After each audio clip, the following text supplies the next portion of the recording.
বন্ধুরা, এসে গেছি এখন আমি পুনের ভীমাশঙ্করে। আর ভীমাশঙ্করে এলে গুপ্ত ভীমাশঙ্করে যাব না, এটা হতে পারে না। তাই দেখো, জঙ্গলের রাস্তা ধরে আমি যে এগোচ্ছি গুপ্ত ভীমাশঙ্করের উদ্দেশ্যে। দুধারেই জঙ্গল, আর মাঝখান দিয়ে যে দেখছো সরু রাস্তা চলে যাচ্ছে গুপ্ত ভীমাশঙ্করের দিকে। মোটামুটি 2 কিলোমিটার হাঁটতে হয়, হেঁটে যেতে হয়। বেশ অনেকটাই নিচু।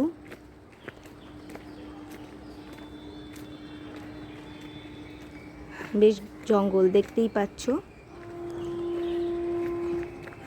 আর লোকজন এখানে খুব যে বিশাল যাতায়াত করে তা নয়। সামনে একজনকে দেখতে পাচ্ছ।